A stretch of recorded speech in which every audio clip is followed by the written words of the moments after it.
Girdhari class में आपका स्वागत है। आज पढ़ते हैं तत्पुरुष समास। तत्पुरुष समास में भी कर्मधारय समास के भेद एवं द्विगु समास। समास का ये पंचम वीडियो है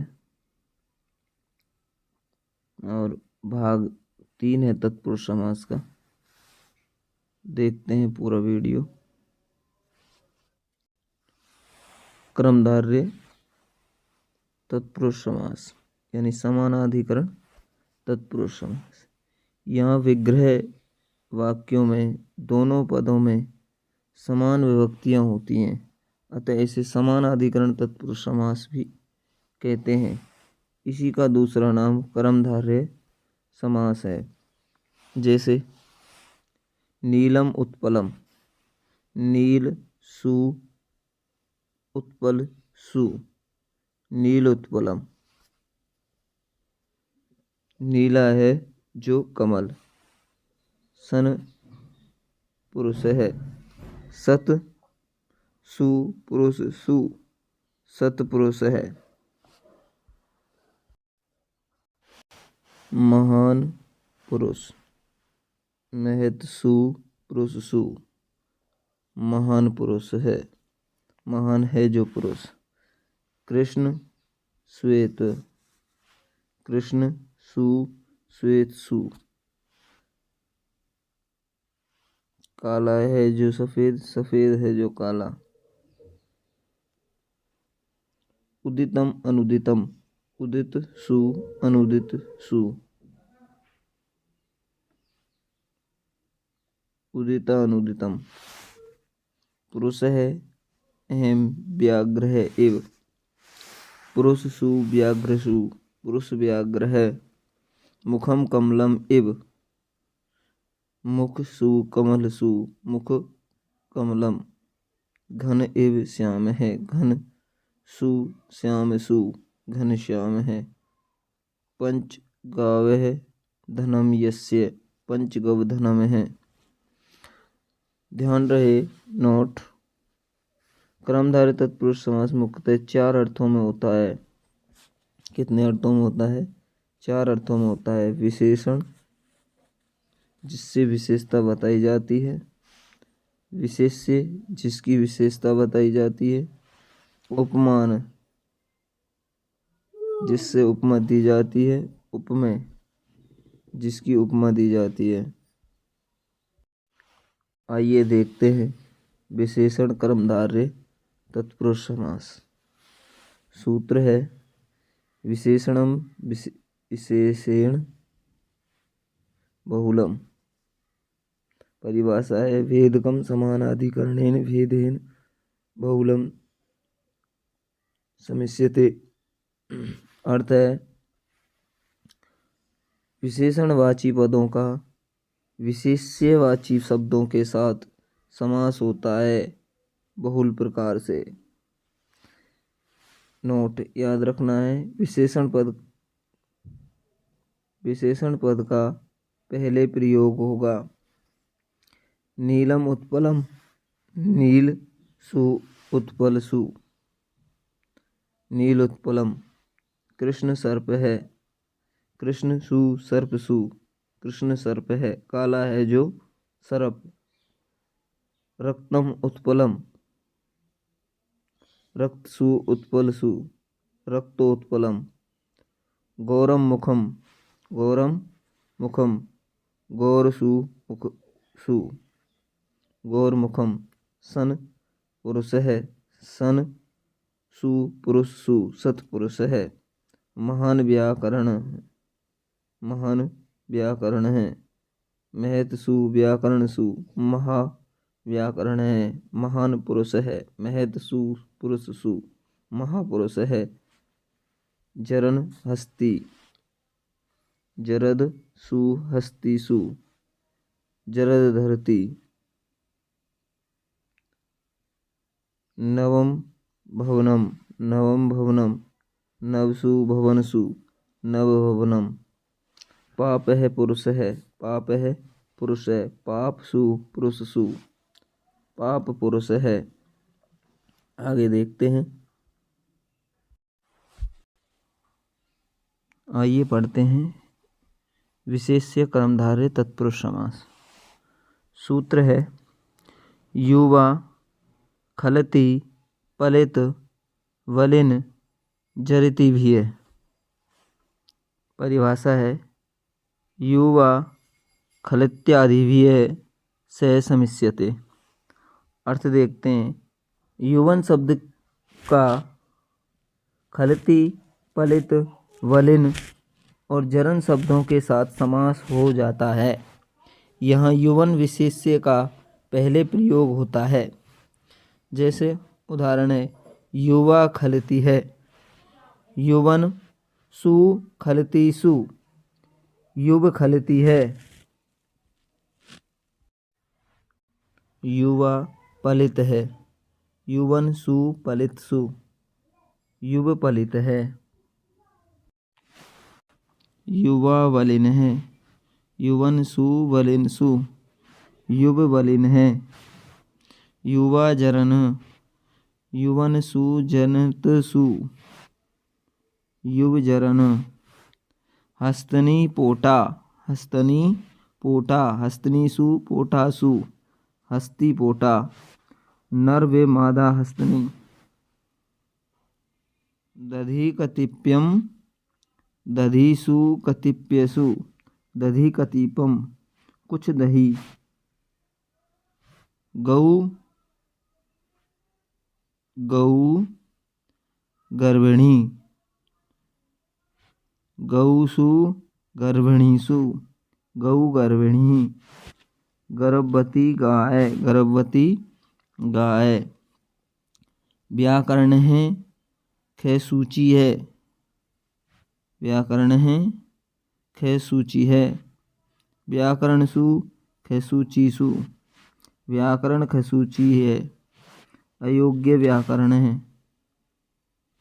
म्यूर है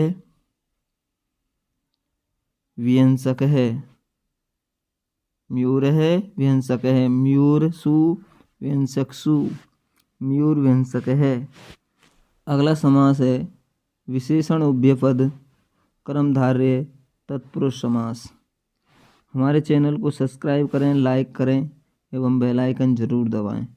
गिरधारी जी के क्लास में आप अच्छी अच्छी वीडियो पढ़ सकते हैं। नोट ध्यान रहे यहाँ दोनों पद ही विशेषणवाची होते हैं। कृष्ण सारंग, कृष्ण सारंग, कृष्ण सु सारंग सु, कृष्ण सारंग। कृष्ण और चितकबरा। रक्त कृष्ण है, रक्त और कृष्ण सु, रक्त कृष्ण है। लाल और काला, कृष्ण श्वेत है, कृष्ण सु श्वेत सु, कृष्ण श्वेत है। काला और सफेद। रक्त हरित है, रक्त सु हरित है, हरित सु, रक्त हरित है। लाल और हरा। नील है लोहित है, नील है लोहित है। नील सु लोहित सु, नील लोहित है। नीला और लाल। नोट कत प्रत्यय से बने पद का नन युक्त कत प्रत्यय वाले रूप के साथ समास हो जाता है। यहाँ पूर्व पद वाला कत प्रत्यय का रूप नन युक्त नहीं होना चाहिए। ध्यान रहे कृतम अकृतम, कृतम अकृतम, कृतसु अकृतसु, कृताकृतम। कुछ किया कुछ नहीं किया। भुक्तम अभुक्तम, भुक्तसु अभुक्तसु, भुक्ता भुक्त। कुछ खाया और कुछ नहीं खाया। पीतम अपीतम, पीतसु अपीतसु, पीता पीतम। कुछ पिया कुछ नहीं पिया। पक्वम अपक्वम, पक्त सु अपक्त सु, पका पकम, पका पकम। कुछ पका कुछ नहीं पका।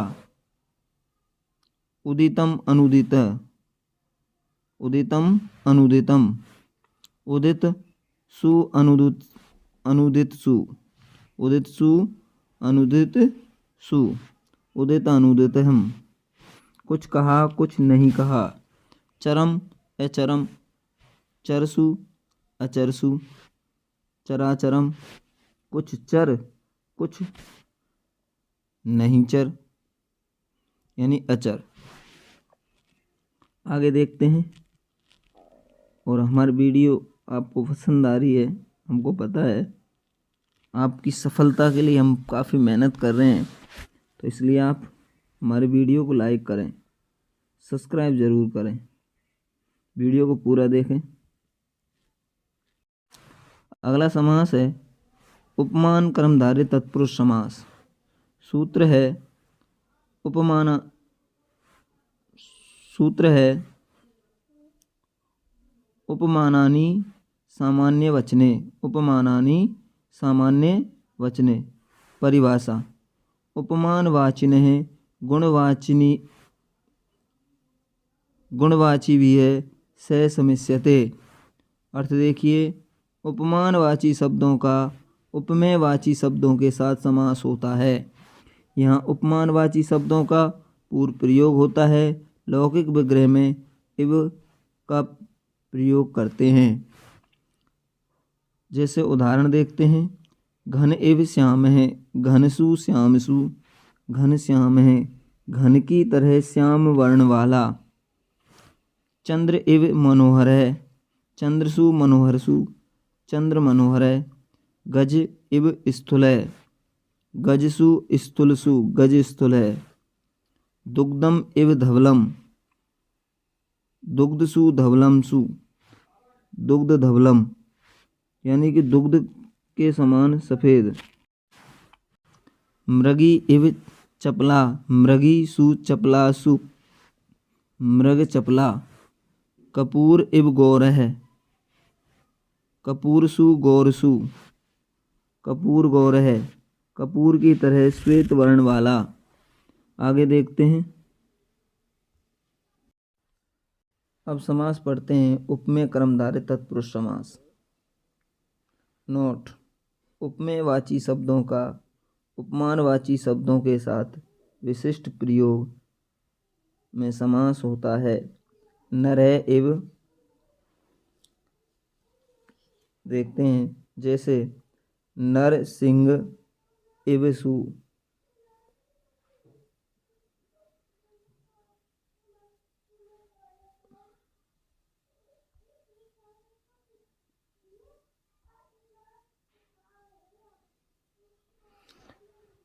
देखते हैं उपमेय कर्मधारय तत्पुरुष समास। नोट, उपमेयवाची शब्दों का उपमानवाची शब्दों के साथ विशिष्ट प्रयोग में समास होता है। जैसे नरः सिंह इव, नर सु सिंह सु, नर सिंह, सिंह के समान मनुष्य। पुरुष व्याघ्र इव, पुरुष सु व्याघ्र सु, पुरुष व्याघ्र है, पुरुष व्याघ्र की तरह है, यानी पुरुष कैसा है, व्याघ्र के समान। करौ कमलम इव, करौ कमलम इव, करसु कमलसु, कर कमलम, कर कमल की तरह हैं, यानी कि हाथ कैसे हैं, कमल के समान। चरणौ कमलव इव, चरणसु कमलसु, चरण कमलम, चरण कमल की तरह हैं। मुखम कमलम इव, मुख सु कमलसु, मुख कमलम, मुख कमल की तरह हैं। मुख कैसा है, कमल के समान, इसलिए कौन सा होगा, उपमेय कर्मधारय तत्पुरुष समास होगा। ध्यान रहे, जब ये उपमेय नहीं दे रखा हो तो वहाँ आप कर्मधारय समास करेंगे। आगे देखते हैं।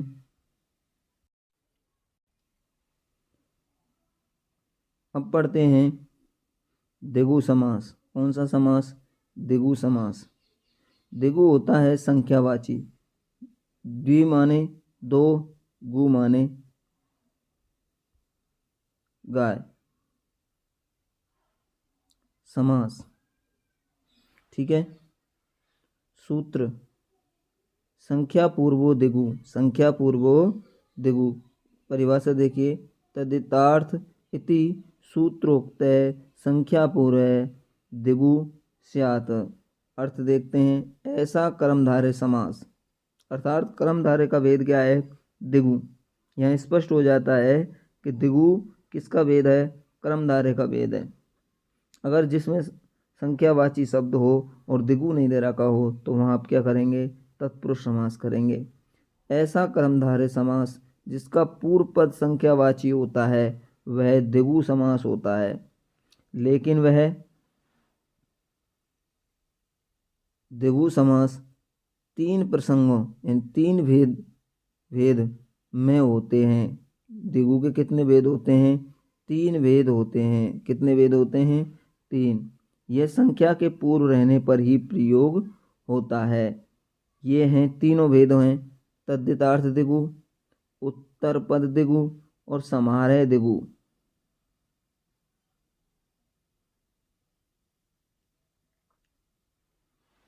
अब इसके उदाहरण देख लेते हैं।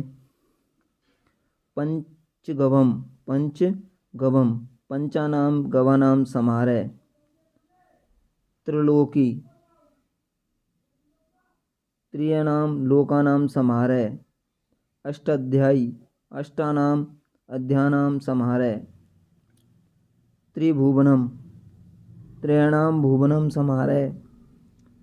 दशमूलम, दशानाम मूलानाम समाहारय। द्वैरात्रम, द्वयोरात्र्यो समाहारय। पंचपात्रम, पंचानाम पत्राणाम समाहारय। सप्तऋषि, सप्तानाम ऋषीणाम समाहारय। पंचवटी, पंचानाम बटानाम समाहारय। सप्तशती, सप्तानाम शतानाम समाहारय। शताब्दी, शतानाम अब्दानाम समाहारय। चतुर्युगम, चतुर्णाम युगानाम समाहारय।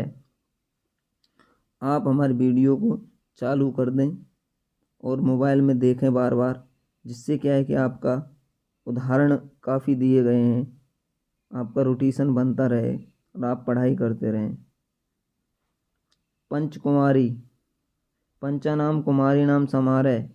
नवरात्रम, नवानाम रात्रीणाम समाहारय। सप्तदिनम, सप्तानाम दिवनानाम समाहारय। सप्ताह, ये यहाँ सप्ताह है। सप्तानाम अहानाम समाहारय। अगर पूरा वीडियो देखने के लिए आपका धन्यवाद।